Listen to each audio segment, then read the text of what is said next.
Olá, nós iremos apresentar sobre a NBR 12.208, que trata sobre projetos de estações elevatórias de esgoto sanitário. A nossa equipe é composta por Daiane Maiara, Mirna Elisa e Suzane Cristina. Os tópicos que serão abordados durante a nossa apresentação serão os seguintes: o objetivo, as definições, as condições gerais e as condições específicas. Bom, esta norma, ela fixa as condições exigíveis para a elaboração de projeto hidráulico sanitário de estações elevatórias de esgoto sanitário com emprego de bombas centrífugas, observada a regulamentação específica das entidades responsáveis pelo planejamento e desenvolvimento do sistema de esgoto sanitário. A fim de compreender melhor, nós iremos abordar as definições que estão presentes na NBR 12.208 de 92. Bom, a estação elevatória de esgoto sanitário é a instalação que se destina ao transporte do esgoto do nível do poço de sucção das bombas ao nível de descarga na saída do recalque, acompanhando aproximadamente as variações da vazão afluente. O volume útil do poço de sucção é o volume compreendido entre os níveis máximo e mínimo de operação das bombas. Já o volume efetivo do poço de sucção é o volume compreendido entre o fundo do poço e o nível médio de operação das bombas. O tempo de detenção média é a relação entre o volume efetivo e a vazão média de início de plano afluente ao poço de sucção.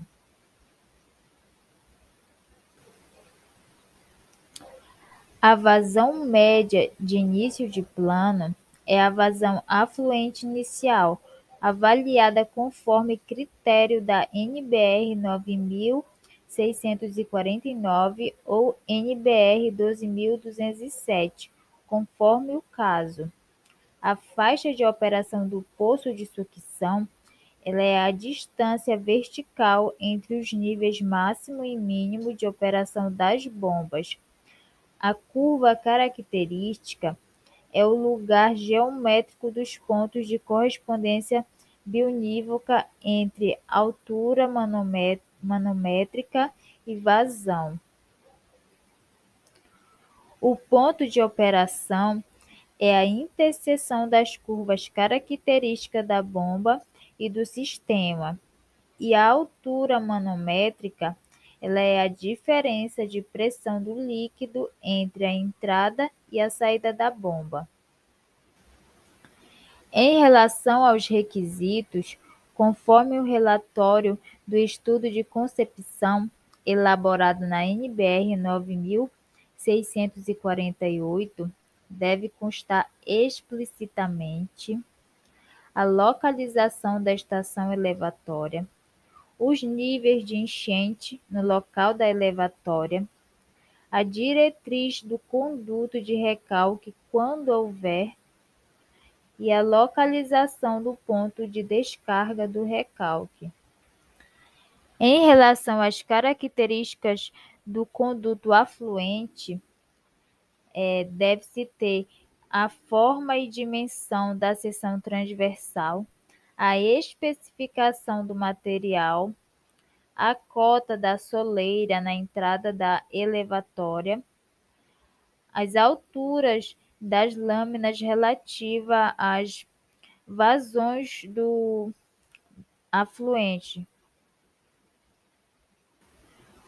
Quanto ao dimensionamento do poço de sucção, o volume útil ele deve ser calculado considerando a vazão da maior bomba a instalar e ao menor intervalo de tempo entre partidas consecutivas do seu motor e acionamento, conforme recomendado pelo fabricante. Em relação às dimensões e forma do poço de sucção,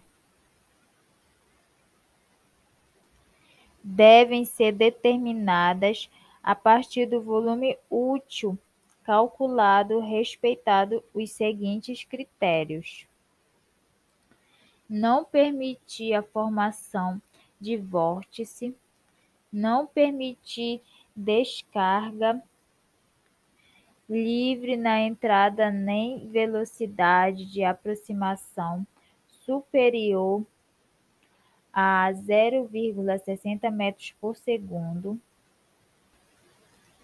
não permitir circulação que favoreça tomada por uma ou mais bombas em prejuízo de outras, não permitir depósitos no fundo ou nos cantos, adotando-se parâmetros inclinados no sentido das tomadas das bombas. Facilitar a instalação de tubulações e conjuntos elevatórios, bem como as condições de operação, conforme recomendado pelo fabricante. Pessoal, agora a gente vai falar sobre o tempo de detenção média, que é a relação do volume efetivo e a vazão média. Então, basicamente, né, quanto tempo o efluente vai ficar aqui no poço. E em relação ao adicionamento de condutos, né, a gente tem aqui na sucção que o permitido é 150 metros por segundo. E aqui na parte de recalque, o permitido máximo, o valor máximo permitido é de 3 metros por segundo. Então, a gente tem a seleção do conjunto motor-bomba. E estão determinadas as seguintes características hidráulicas. A primeira é a vazão de recalque, que é a seleção das bombas que deve considerar as variações da vazão afluente, combinando, né, de acordo com o esquema de entrada de operação das bombas. A gente também tem a altura manométrica, que é um cálculo, né?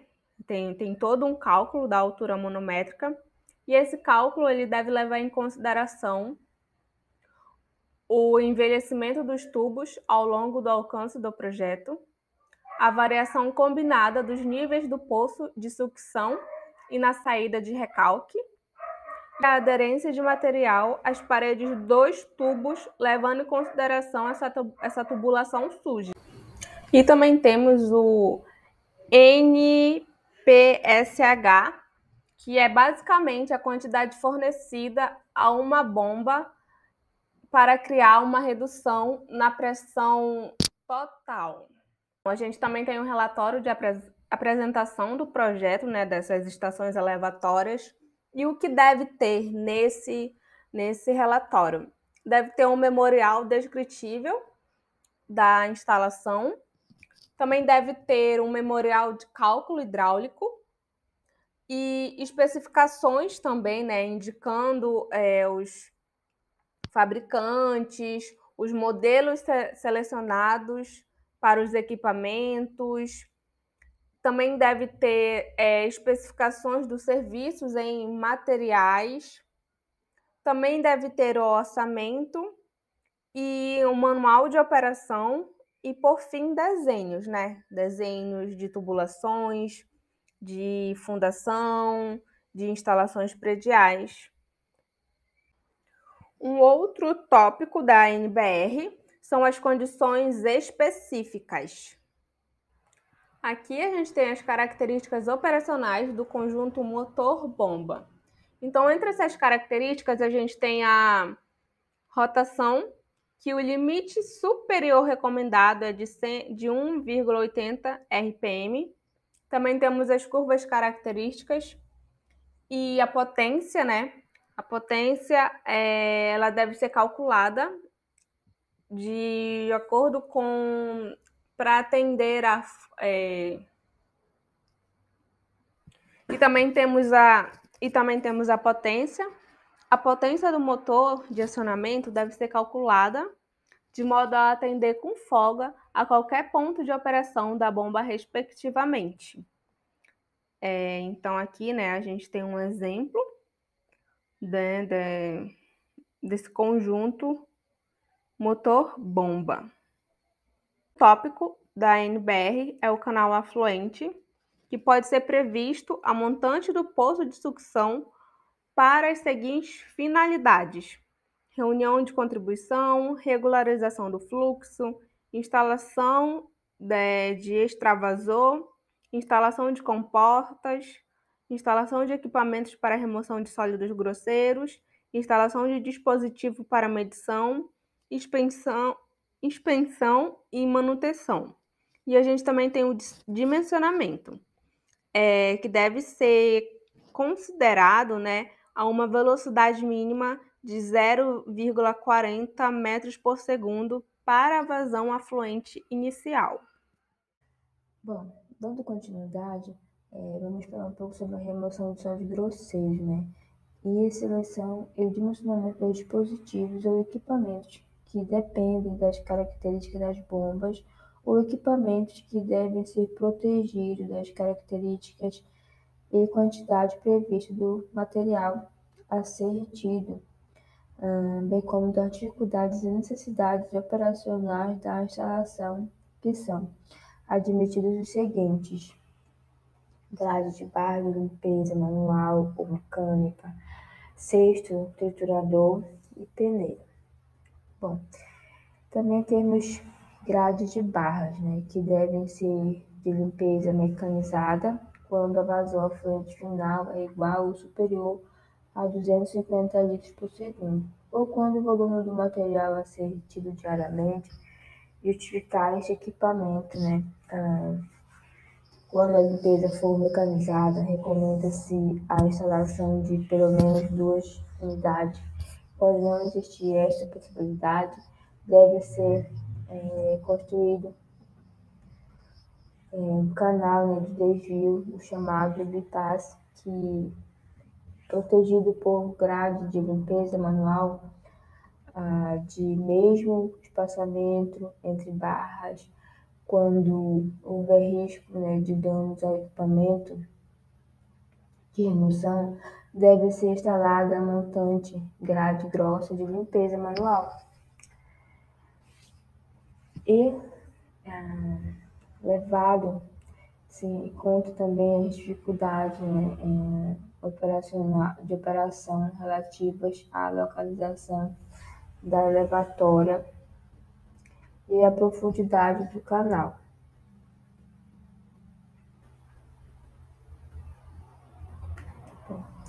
Agora vamos para a sua classificação. De acordo com o espaçamento entre as barras, pode ser grade grossa 40 mm a 100 mm.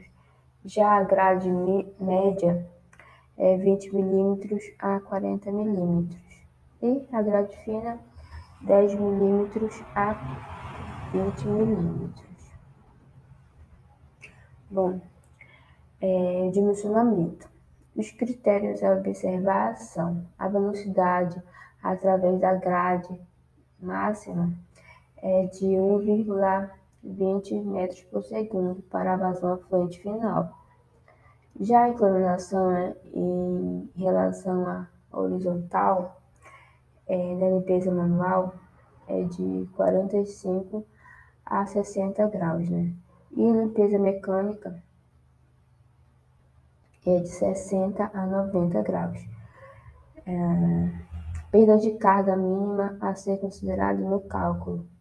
Na limpeza manual é de 0,15 metros. Já na limpeza mecânica é de 0,10 milímetros. No caso de limpeza manual, a perda de carga deve ser calculada para 50% da obstrução da grade. Extravasão. As condições a observar são a vazão máxima igual à vazão do afluente final de esgoto, com acréscimo da contribuição pluvial parasitária, quando for o caso. Já a cota da soleira, pelo menos, 0,15 metros acima do nível máximo de operação das bombas. E quando o nível máximo de extravasão não evitar remanso, né, no conduto afluente, deve ser verificada a sua influência a montante. Já o nível máximo de extravasão, tal que não permita inundação de esgoto no local da elevatória. Medição de vazão. Recomenda-se, a previsão de facilidades para a instalação de medidor da vazão afluente, localizando-se o ponto de medição ajusante da grade de barras quando esta for empregada. Já o registro, de válvulas e comportas devem ser instalados em locais acessíveis à operação com indicação clara de posição aberta ou fechada e de modo a possibilitar a montagem e desmontagem. No caso de acionamento manual, o esforço tangencial a ser aplicado ao volante ou acionador deve ser inferior ou igual a 200 N. E os componentes sujeitos a desgaste devem ser de bronze ou aço inoxidável. As pressões de serviço devem ser compatíveis com máximas pressões previstas. Quando esta condição não ser atendida, deve ser previsto o acionamento motorizado, hidropneumático ou redutor mecânico. E não devem ser usadas válvulas borboletas e válvulas de retenção do tipo dupla montinhola no fluxo do esgoto. Bom, tubulações. A disposição das tubulações deve prever um espaço adequado para o serviço de operação, manutenção e reparação. Deve ser previsto também a colocação de juntas de montagem para possibilitar montagem e desmontagem sem transmissão de esforços às peças e equipamentos de instalados. Já as travessias de paredes devem ter tratamento adequado, quer quanto à fixação de elementos às paredes, quer quanto à vedação de eventuais infiltrações. E as tubulações devem ter revestimento interno e externo, resistentes às características adversas do esgoto. Controle e alarme. Quando é necessária a instalação de dispositivos de segurança na elevatória, este deve indicar a condição potencial de perigo através do sinal sonoro e visual, bem como interromper o funcionamento dos conjuntos antes da ocorrência de danos. Já a suspensão e movimentação deve ser prevista dispositivo ou equipamento, bem como abertura nos pisos e paredes para permitir a colocação e retirada dos equipamentos elétricos e mecânicos, como também as cargas e os apoios necessários que devem ser considerados na estrutura do edifício da elevatória. Circulação de pessoas.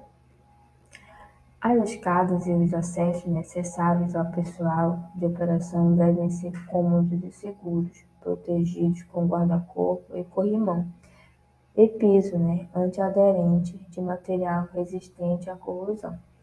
E não devem ser admitidos escalas tipo marinheiro. Já a ventilação, o edifício da elevatória deve ser ventilado por meio de janelas, portas, exaustores ou outros meios, que devem ser previstos em condições ou dispositivos de segurança, de modo a evitar a concentração de gases que possam causar explosão, intoxicação ou desconforto. Drenagem do piso do poço seco. O piso do poço seco da elevatória deve ter declividade em direção a canaletas que devem concentrar as águas de lavagem ou de eventual vazamento. Ou em poço de drenagem equipado com bomba de de esgotamento que pode ser acionada automaticamente por sensor de nível. Bom, estas águas podem ser encaminhadas, ao posto de sucção com a saída pelo menos de 0,15 metros acima do nível máximo de extravasão do canal afluente. A iluminação. O edifício da lavatória deve ser iluminado naturalmente por meio de janelas ou outras aberturas, e que devem ser providos de iluminação elétrica com luminárias nos recintos de operação em conformidade com as prescrições da NBR 5410 e os respectivos interruptores colocados junto à entrada do lado externo. Já a água de serviço para a reposição de água em dispositivos de proteção contra transientes hidráulicos, lubrificação de ganchetas ou de cilindros hidráulicos, devem ser previstos no sistema de água de serviço, não ser recomendado a utilização do esgoto. Já o gerador de emergência, no ponto de entrada de energia elétrica, deve ser previsto dispositivos que permitam a ligação do gerador de emergência. Então é isso, pessoal. Obrigada.